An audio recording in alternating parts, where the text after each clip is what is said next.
First, the BBC has been forced to release a grovelling apology after a news report on the corporation's website described Reform UK as far right. Now, whilst the fastest growing UK terror threat is apparently from the far right, left-wing extremism is given a significantly easier ride in the British media. In fact, I would argue it's largely ignored.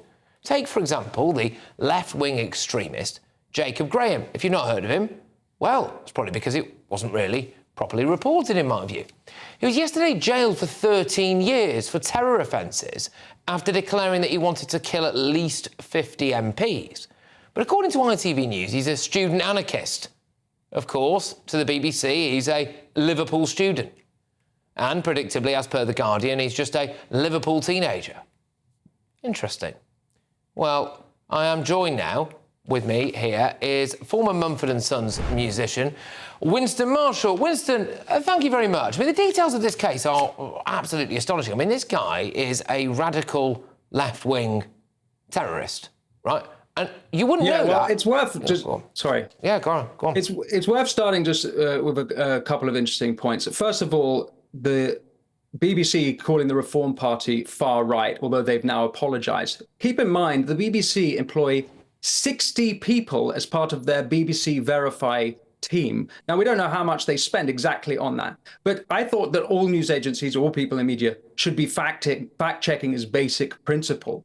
But maybe it's just they're letting slip something else, maybe some of the mentality that's going on in BBC. Now, before talking about why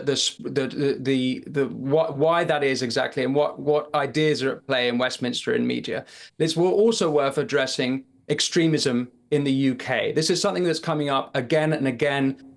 Only at the beginning of this month did Rishi Sunak decry both Islamist and far-right extremism. So, what is the case of extremism in the UK?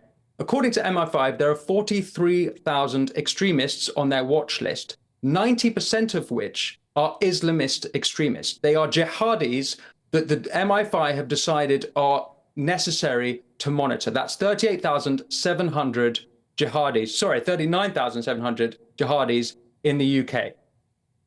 So predominantly the extremists in the UK are Islamist, but we're told there's far right. Now, of course, there have been far right extremist incidents. Who could forget a horrible murder of Joe Cox in 2016, and of course, the Finsbury Park mosque attack in 2017. But far left extremism is completely ignored. This case of Jacob Graham is this guy's plotted to kill 50 people. He's now going to do 13 years in prison. Okay, it might be a lone wolf example.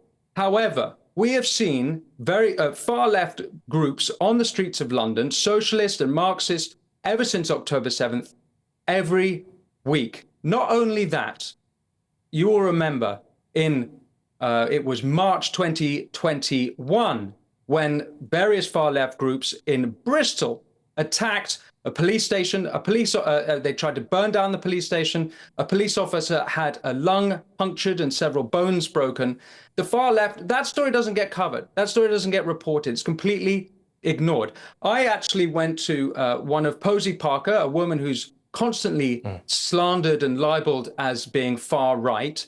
I went to one of her Let Women Speak events, and I saw the counter protesters. They were holding signs quite literally with Lenin on their placards. Lenin, who, as Robert Conquest, the historian, noted, killed about 12 million people and began the Great Terror of the Soviet Union. He even started the gulags. Far-left extremism is given a complete pass in the UK. It's ignored. But it's worse than that. When, let's say, if you remember, in Liverpool in February 2023, last year, an asylum seeker assaulted a 15-year-old girl. There were protests outside of the hostel where the asylum seekers were staying, where local Brits, working-class people, came to protest. Now, those protests did get out of hand, but they were protesting something that everyone can agree was not good, the assault of a minor. How did the media report on this? The Guardian called them far right. I recently interviewed Ayaan Hirsi Ali, and she's made a very good point. working class people are doomed if they do and doomed if they don't. They're doomed if they do protest their girls being assaulted, they get called far right. They're doomed if they don't do anything because their girls got assaulted and no one does anything about it.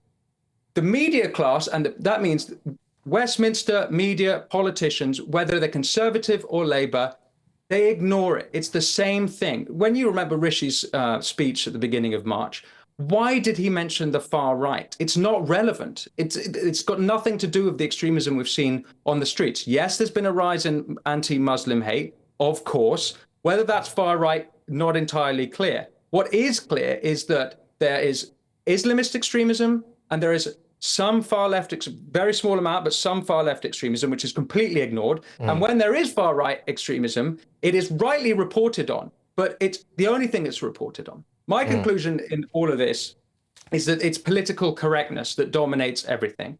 On the one hand, when there's Islamist extremists, politicians in the media, they try both sides it. They say, yes, there's Islamist, but there's also far right.